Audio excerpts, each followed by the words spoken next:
के कांगो जंगल की है। कांगो जंगल में सैकड़ों छोटे छोटे गांव थे। उसी जंगल में एक छोटा सा टाउन था जिसका नाम था जुम्बा। जुम्बा में कोई इंसान नहीं रहते थे, बल्कि जुम्बा एक जानवरों से संपन्न गांव था। आसपास के सभी गांवों में जुम्बा सबसे प्रसिद्ध गांव था। इसका कारण ये था कि जुम्बा में हॉस्पिटल, स्कूल और खेल का एक मैदान भी था। इसीलिए जुम्बा के जानवर आसपास के गांवों से ज्यादा पढ़े लिखे होते थे। दूर दराज से सभी जंगली जानवर के बच्चों पढ़ने के लिए यहीं पर आते थे। अगर किसी को कोई बीमारी हो जाती तो इलाज के लिए सीधे छमिया ताई के पास आते। इसीलिए जुम्बा गांव का दूर दूर तक बोलबाला था। छमिया ताई एक बूढ़ी लोमड़ी है जो सभी मरीजों का इलाज 5 रुपए में करती है। छमिया यहाँ की एकमात्र डॉक्टर है। दरअसल छमिया चाहती थी कि उसका बेटा भी गांव का डॉक्टर बने, लेकिन वह पढ़ाई करके कहीं शहर में जाकर बस गया। वैसे तो जुम्बा में बारिश बहुत कम होती है, लेकिन बारिश के मौसम पानी के कारण यहाँ पर निपा नाम की बीमारी फैल जाती है। निपा बीमारी यहाँ के जानवरों के लिए एक महामारी से कम नहीं थी। अब की बार निपा का प्रकोप कुछ ज्यादा ही था। छमिया लोमड़ी ने लैब में टेस्ट कर बताया कि निपा बूढ़े जानवरों को सबसे ज्यादा खतरा देगा, उनकी जान भी ले सकता है। छमिया ने गांव के सरपंच भालू से बात कर सभी जगह इस तरह के पोस्टर लगवा दिए। बीमारी से बचना तो घर में ही रहना, अगर जीवन को ही बचाना तो 2-4 सप्ताह मत नहाना। जानवरों को इतना कहने के बाद भी वे बारिश का आनंद लेते रहते और बीमार पड़ने पर छमिया के सामने जाकर खड़े हो जाते। छमिया बेचारी अपना काम समझकर उनका इलाज कर देती थी। जानवर लापरवाही करते गए और निपा बीमारी और अधिक फैलती गई। मरीजों का इलाज करते करते छमिया ताई को भी निपा हो गया। छमिया ताई ने मरीज की तरह बिस्तर पकड़ लिया। अब पूरे गांव में इलाज करने वाला दूसरा कोई नहीं था। बीमारी अधिक फैलती गई और लोगों को मरने की संख्या भी काफी बढ़ चुकी थी। छमिया को इस बात का बहुत दुख था कि अब वे किसी का इलाज नहीं कर सकती हैं। लेकिन छमिया से रहा न गया और उसने वैक्सीन बनाने का फैसला किया। अगले दिन छमिया ने सरपंच भालू से कहकर एक मीटिंग बुलवाई।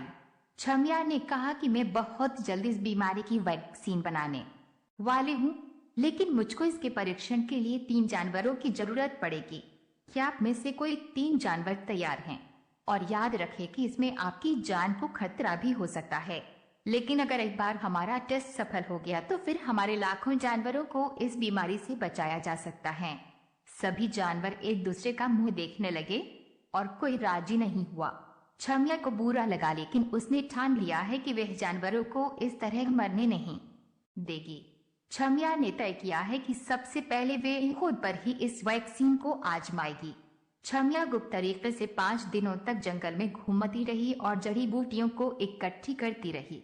जड़ी बूटियों को लेकर वे हॉस्पिटल में आई और उसने एक दमदार वैक्सीन का निर्माण किया। दरअसल दमदार वैक्सीन को लेने के बाद कोई भी जानवर 4 घंटों के लिए गहरी नींद में सो जाता है। अगर 4 घंटों के बाद नहीं उठा तो ये टेस्ट फेल हो जाएगा। छमिया ने अपने बेटे और गांव को एक पत्र लिखा और कहा कि अगर दवाई लेने के बाद मैं नहीं उठी तो सभी गांव वाले मुझे माफ कर देना, मैं आपको इस बीमारी से नहीं बचा पाई। मेरे बेटे से कहना कि सच्ची भलाई में किसी प्रकार का लालच नहीं देखा जाता है। अगर तुम गांव में रहकर जानवरों की सेवा करोगे तो तुम्हें इन गरीब जानवरों की सेवा का पुण्य मिलेगा। छमिया लोमड़ी ने ये लिखकर खुद को दमदार वैक्सीन का डोज लगा दिया और एक का पदा उड़कर सो गई। 4 घंटों के बाद छमिया नहीं उठी। किसी ने आवाज लगाई और गांव वाले हॉस्पिटल के बाहर इकट्ठे हो गए।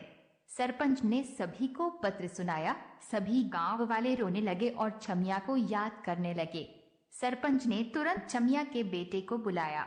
आधे घंटे में उसका बेटा वहां आ गया। लेटर पढ़कर वह भी रोने लगा। उसने वादा किया कि अब वह कभी गांव को छोड़कर नहीं जाएगा। गांव के सभी जानवर डॉक्टर छमिया की अंतिम यात्रा की तैयारी करने लगे। दूर दूर सभी जानवर फूल माला लेकर वहां आए। जैसे ही छमिया का अंतिम संस्कार करने के लिए लोग उसको उठाने वाले थे कि वे खुद ही उठ गई। सभी लोग हैरान रह गए और दूर भागने लगे। छमिया ने कहा, भागो मत, दरअसल दमदार वैक्सीन बुद्धों को 6 घंटे के लिए सुलाती है। मैं ये लिखना भूल गई थी। अब मैं ठीक हूँ और ये वैक्सीन भी कारगर है। अब गांव में कोई नहीं मरेगा। इसके बाद छमिया सभी गांव वालों को दमदार का डोज लगा देते हैं और लाखों लोगों को इस बीमारी से बचा लेती हैं। मेडिकल क्षेत्र में इतना बड़ा योगदान करने के लिए कांगो के शेर ने उसको कांगो रत्न से सम्मानित किया, जो कि वहां का सबसे बड़ा